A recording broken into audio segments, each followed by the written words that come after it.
Hello, I'm Jimmy Santee, Executive Director for the Professional Skaters Association. Back in February of last year, the Federal Trade Commission conducted an investigation concerning a provision in the PSA's Code of Ethics that stated, "No member shall in any case solicit pupils of another member directly or indirectly or through third parties."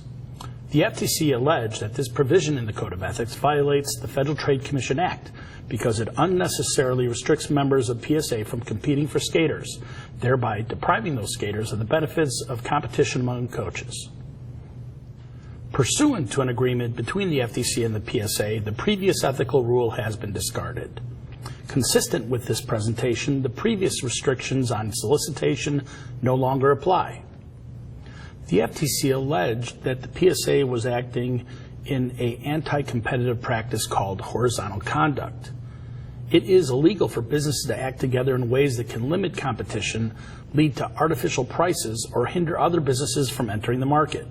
In skating terms, two or more coaches, clubs, or arenas acting together to not compete can create this horizontal conduct. Another issue is price fixing.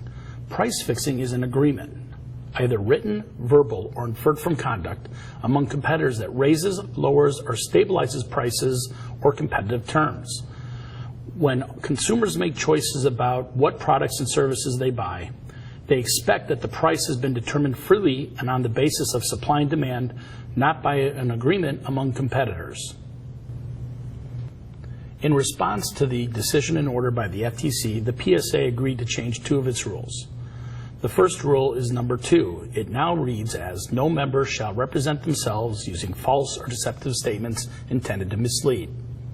The Federal Trade Commission Act, Section 5 says, "Unfair or deceptive acts or practices state advertisements in the U.S. must be truthful, not deceptive or unfair."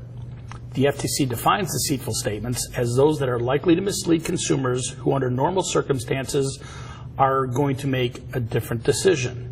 Specifically, the FTC writes, injury exists if consumers would have chosen differently but for the deception. The FTC also goes on to say that practices that have been found to be misleading or deceptive in specific cases include false oral or written representations or failure to perform promised services. The FTC also considers claims or omissions material if they significantly impact health or safety in which a consumer could be reasonably concerned. The second new rule is rule number 3. It reads as, "In order to protect the safety and development of students, no member shall engage in any in-person solicitation of a student while the student is actively engaged in a lesson or while performing."